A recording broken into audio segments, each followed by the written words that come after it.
बरसाने में राधा जी का जन्म। ये तीनों को मृत्यु लोक में सनकादि मुनि के श्राप के कारण आना पड़ा। तो अवधारे माँ ने इनको भी वरदान दे दिया था दक्ष जी को कि हम आपके यहाँ बेटी बन के आएंगे, तो वो सती बन के आई। सती धीरे धीरे बड़ी हुई, फिर सती की शादी हुई। फिर कैलाश पर्वत पे जाके शिव पार्वती जी निवास करने लगे। उसके बाद शिव जी और पार्वती जी कुंभ ऋषि के पास कथा भागवत सुनने के लिए निकले। अब उन्होंने सती जी और पार्वती जी को प्रणाम किया। सती जी को मन में ये सोचा कि जो कथा वाचक है वो हम लोगों को प्रणाम कर रहे हैं, ये क्या कथा वाचक है, ऐसा उनके मन में आ गया। लेकिन उसके बाद जब वो वहाँ से लौट रहे थे तो उसी समय रामचंद्र जी के लिए दशरथ जी ने 14 वर्ष का वनवास दिया था, और वनवास के बाद उसी समय सीता जी का हरण हो गया था। तो हरण हुआ तो रामचंद्र जी हर वृक्ष लताओं पशु पक्षी सबसे पूछते जाते थे कि आपने मृग नैनी सीता जी को दे, हे खग हे मृग मधुकर श्रेणी तुम देखी सीता मृग नैनी। तो सबसे इस तरह से पूछते तुमने मृग नैनी सीता जी को देखा। ऐसे पूछते पूछते आगे बढ़ते जाए थे। जब शिव जी ने जब रामचंद्र जी को देखा तो उन्होंने रामचंद्र जी को प्रणाम किया।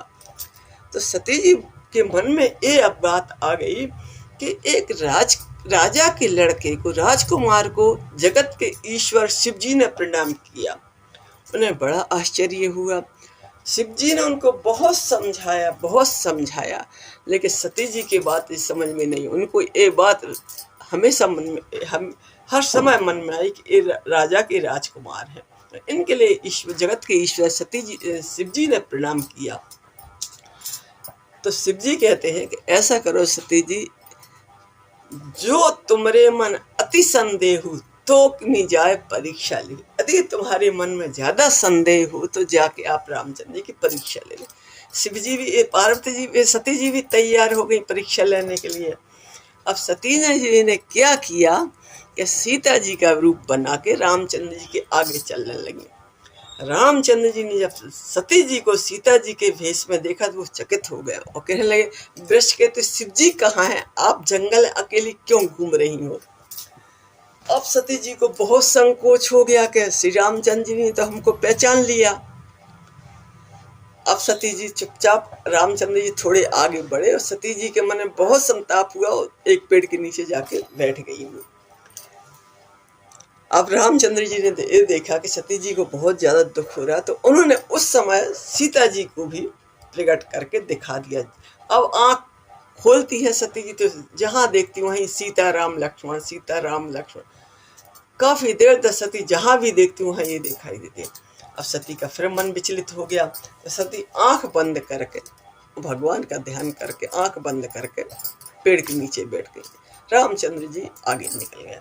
अब सती जी ने देखा कि रामचंद्र जी अब कहीं नहीं दिखे, तो फिर ये उदास मन से शिव जी के पास आई। शिव जी के पास आई तो शिव जी ने पूछा, सती जी आपने किस तरह से परीक्षा ली। तो सती जी, भगवान की लीला देखो, एक सती जी के मुंह से भी झूठ कह लुए, कछु न परीक्षा लीन गुसाई, कीर्ण प्रणाम तुम्हारे ही नहीं। मैंने कोई परीक्षा नहीं ली, आप ही की भांति प्रणाम किया।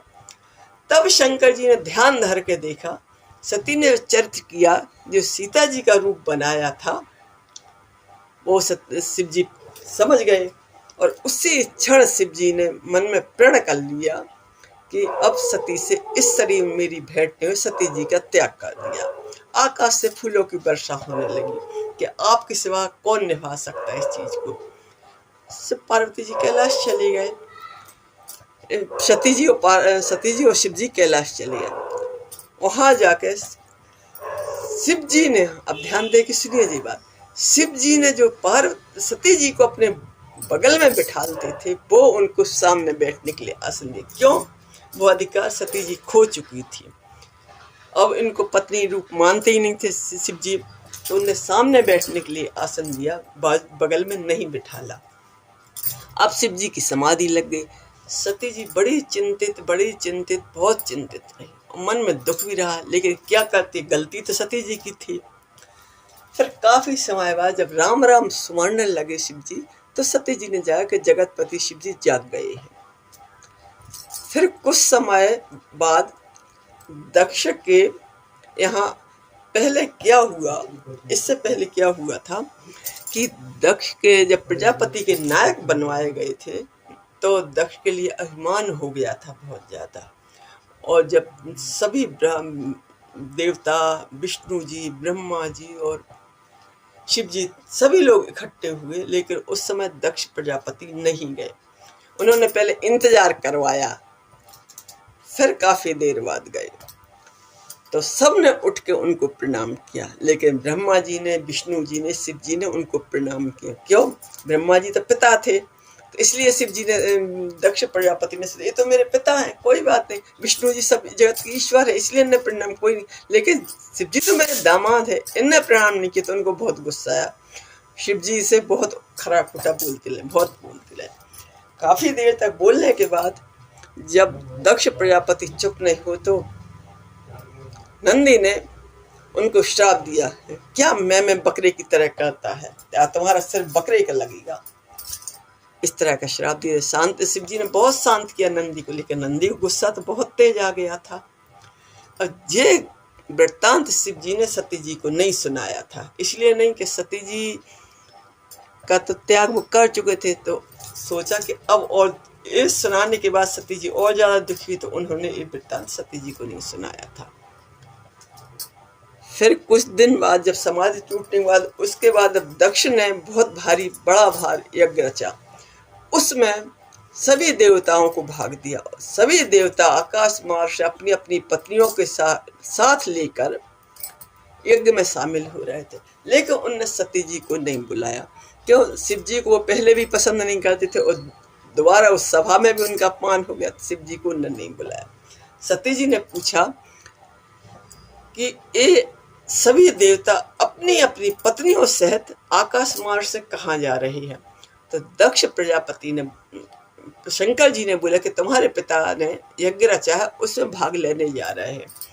तो ये बात सुन के सती जी बहुत खुश हुई कि हम भी वहां चलेंगे, क्यों? मायके की खुशी ज्यादा होती है, हम भी वहां चलेंगे। लेकिन शिव जी ने कहा कि देखो, पिता के, माता पिता के घर, भाई के घर और मित्र के घर और गुरु के घर बिना बुलाने चले जाने में कोई बुराई, लेकिन जहाँ अपमान हो वहां नहीं जाना चाहिए। लेकिन सती जी नहीं मानी। बहुत जिद करने पर शंकर जी ने मना किया कि नहीं सती वहां जाने। शंकर जी के मन में यह था कि वहां जाएंगी तो सती का कल्याण नहीं है, लेकिन सती जी जिद करने लगी तो शिव जी ने अपने 4 गण को भेज के सती जी को भेज दिया। अब जब सती जी उधर दक्ष के यहाँ पहुंची, तो उनने तो सोचा कि हमको देख कर सब लोग खुश होंगे, लेकिन सती जी, दक्ष प्रजापति को बहुत गुस्सा आया सती को देख के। माता थोड़ी मुस्कुराती हुई, बहन थोड़ी मुस्कुराती हुई मिली, लेकिन जब यज्ञशाला में सती जी ने जाकर देखा कि कहीं भी शिव जी का कोई भाग नहीं है, तो सती जी को बहुत कुरा। क्यों? जाति अपमान सबसे बड़ा अपमान होता है। जाति अपन, जब गंधारी ने महालक्ष्मी की पूजा की थी, उस समय उन्होंने कुंती को नहीं बुलाया था। तब इंद्र ने, जब अर्जुन ने पूछा था कि माँ आप इतनी दुख क्यों हो, कहने देखो गंधारी जी ने सभी बहन बेटियों को निमंत्रण भेजा महालक्ष्मी पूजा के लिए, लेकिन मुझे नहीं बुलाया। जाति अपमान सबसे बड़ा अपमान। इंद्र कहने लगे, अर्जुन कहने लगे कोई चिंता की बात नहीं, मैं आपको ऐसा हाथी बुला कर दूंगा कि जो आज तक किसी ने नहीं। उसी समय फिर अर्जुन जी ने इंद्र से पत्र भेज के ऐरावत हाथी बुलवाया। उसी समय से ऐरावत हाथी की पूजा प्रचलन हो गई। फिर उसके बाद क्या हुआ कि जब सती जी ये भूले कि शिव जी ने मेरा त्याग कर दिया है, ये बात भूल गई वो।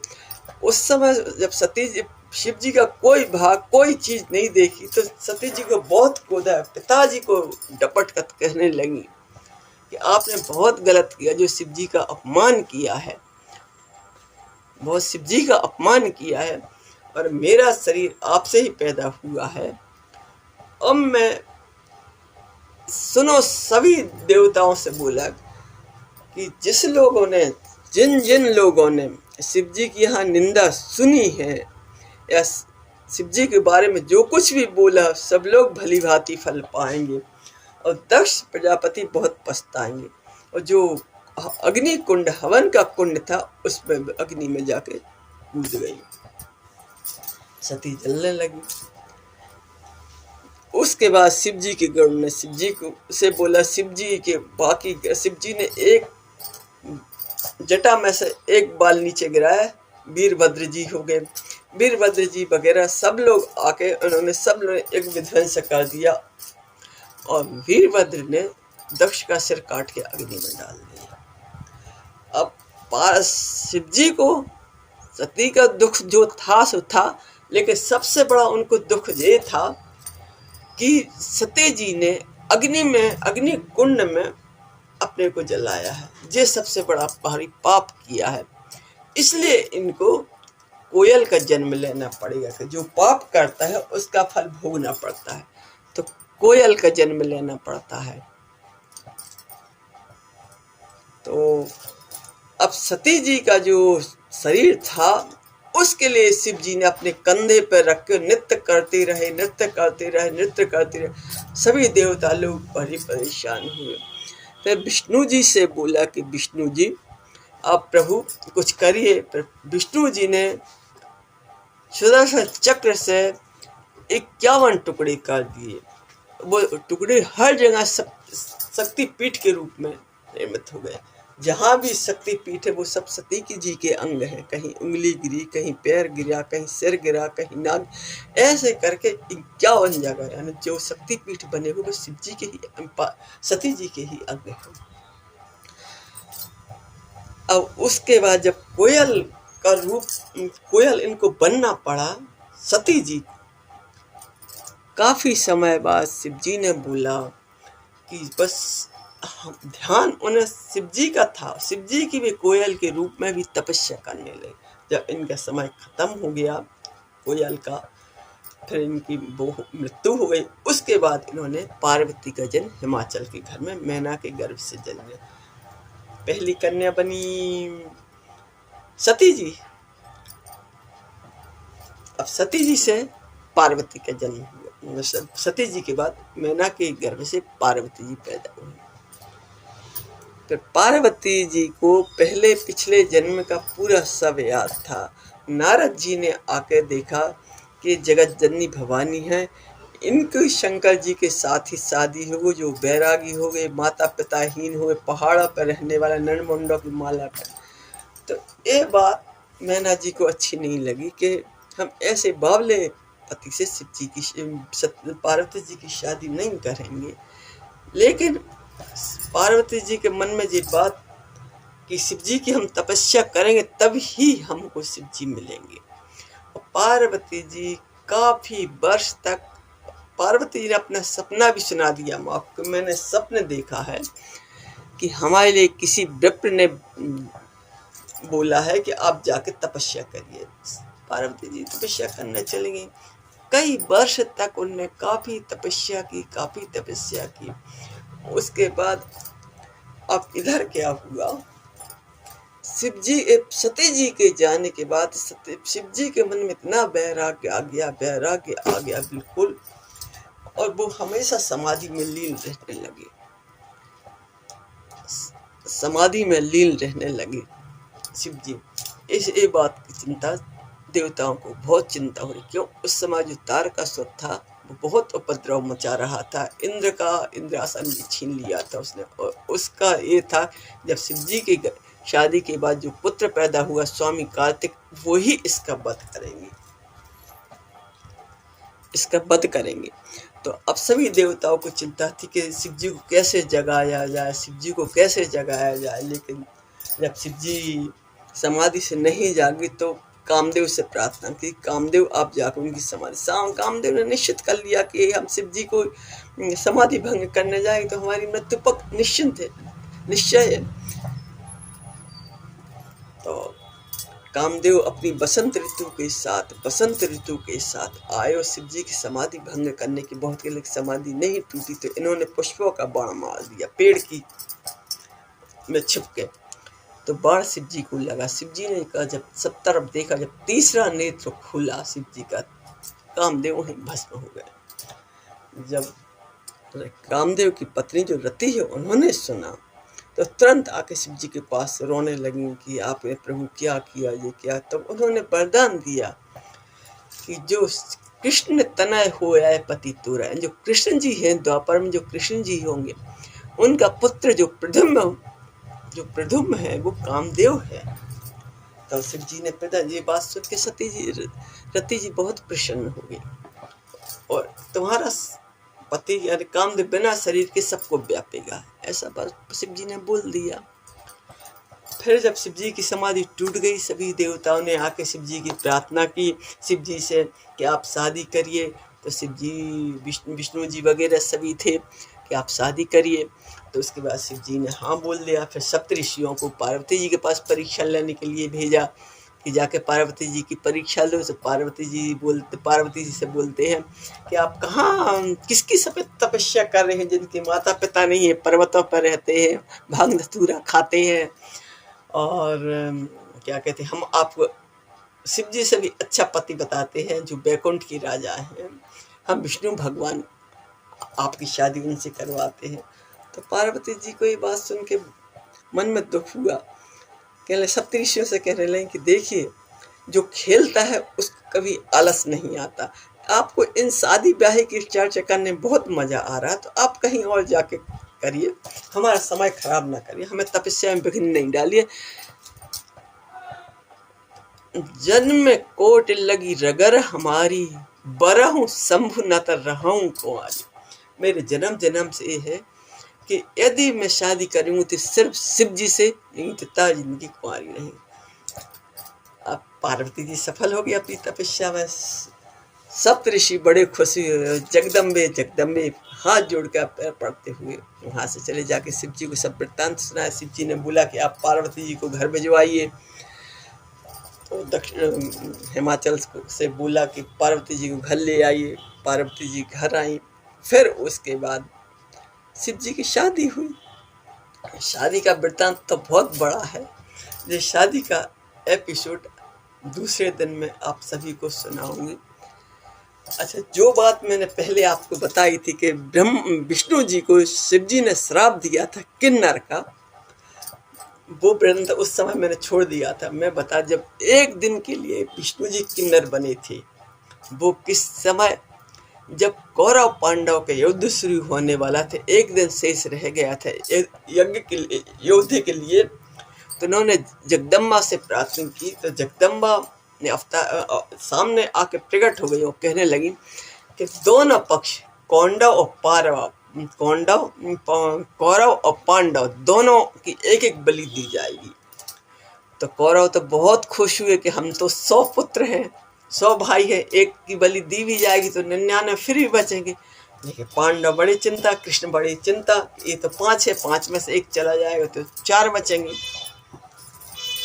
फिर श्री कृष्ण भगवान को याद आए, क्यों जब पार्वती जी द्रौपदी जी को अर्जुन लाए थे तो माँ ने बोल दिया था जो लाए हो 5 लोग ले लो। तो जब पता चला कि तो द्रौपदी है तो उनसे द्रौपदी से बोला कि आपके 5 पति बनेंगे। तो द्रौपदी ने ये शब्द बोला था कि मैं 5 पति से शादी करने तैयार है, लेकिन मेरी एक शर्त है कि एक पति मेरे साथ 1 साल कमरे में रहेगा और यदि कोई दूसरा पति उस कमरे में 1 साल के भीतर पहुंच गया तो उसके लिए 5 साल का वनवास होगा। सब लोग तैयार हो गए, शादी हो गई। लेकिन जब उस समय भीम द्रौपदी के साथ था, अर्जुन को कुछ काम आ पड़ा तो वो धोखे से उनकी कमरे में चला गया। तो इनको 5 साल का वनवास हो गया अर्जुन के लिए। उसी बीच में उनकी कहीं कोई जंगल में शादी हो गई तो एक बेटा भी हो गया। अब इनके 5 साल पूरे हो गए तो ये हस्तिनापुर आने लगी। तो वो बेटा और उसकी माँ अपने साथ जंगल में रहने लगी, क्यों उनको मालूम था कि युद्ध होने वाला है। जी तो जब बेटा भी बड़ा हो गया, अब श्री कृष्ण भगवान को अर्जुन को याद दिलाया, अर्जुन को कि देखो जो जंगल में तुम्हारा बेटा है उसको आप ले आओ, उसकी अपन बलि दे देंगे। श्री अर्जुन जी उस बेटे को लेने गए। बेटा बड़ा हंसी खुशी से आए, कहला युद्ध में मैं ये इसको मारूंगा, उसको मारूंगा, उसको मारूंगा। श्री कृष्ण भगवान कहले तुम किसी के नहीं मारोगे, तुम्हारी बलि दी जाने हैं। तो वो कहने लगे नहीं, मैं कुंवारा हूँ, मेरी बलि नहीं दे सकते आप। क्यों? जो कुंवारा लड़का कुछ भी हो बिना शादी का मरता है कि उसका कोई पिंड नहीं लगता, कहीं चाहे गया जी शराब, चाहे ब्राह्मण भूत करो, चाहे शाद्र करो, उसको कुछ नहीं मिलता। कहले नहीं, मेरी एक रात के लिए भी शादी करो, लेकिन मेरी शादी करो तभी हमें मेरी बलि दे सकते हो। अब श्री कृष्ण भगवान बड़े चिंतित के ऐसे कौन शादी करेगा कि जो एक रात के लिए दूसरे दिन उसकी लड़की का पति मर जाएगा, फांसी दी जाए, बलि दी जाएगी, कोई लड़की नहीं मिली। अब श्री कृष्ण भगवान भी चिंतित, पांडव लोग भी बड़े चिंतित कि कल बलि दी जाने को इनकी शादी नहीं हुई। तो उस समय श्री कृष्ण भगवान को ध्यान आया कि विष्णु भगवान को किन्नर बनना है। तो विष्णु भगवान से बोला कि आप एक रात के लिए किन्नर बन जाइए। जो शंकर जी ने श्राप दिया था किन्नर बनने का, वो विष्णु भगवान से बोले कि आप एक रात के लिए किन्नर बन जाइए और इस लड़के से शादी कर ले। विष्णु भगवान तैयार हो गए और किन्नर से उसकी शादी हो गई। शादी होने के बाद तो जो क्यों उत्पत्ति सबसे पहले किन्नर की हुई थी। तो आज आप लोग सभी लोग जानते हो कि बच्चा हो, बच्ची हो, शादी हो, ब्याह हो, हर काम में किन्नर पहले आते हैं। उनको सब लोग बहुत देते हैं सब, और वो सबको दुआएं देती है। किन्नर की दुआएं सबके लिए लगती हैं। और किन्नरों की जो शादी होती तो 12 बजे से 4 बजे की रात के भीतर होती है। और किसके साथ होती? एक मटके के साथ। उस मटके को फोड़ दिया जाता। फिर अब विष्णु भगवान की शादी उसके साथ हो गई। दूसरे दिन वो कहने आराम से मेरी बलि दे दीजिए और फिर युद्ध शुरू कीजिए। तो जो अर्जुन का वो लड़का था उसकी बलि दी गई, युद्ध प्रारंभ हो गया। इधर विष्णु भगवान के श्राप से मुक्त हो गए, अपने वैकुंठ लोक को चले गए। इधर युद्ध शुरू हो गया। अब युद्ध शुरू हो तो फिर महाभारत है। वो तो जो किन्नर है ना, किन्नर को यानी रात के 12 बजे से 4 बजे तक ही उनकी शादी हो सकती, बाकी समय में शादी नहीं होगी। जो विष्णु भगवान किन्नर का रूप बनाया था उन्होंने किन्नर का, उनकी शादी 12 और 4 के बीच में हुई थी। वो प्रसंग मैंने बीच में छोड़ दिया था, इसलिए मैंने आप लोगों को ये प्रसंग बताया।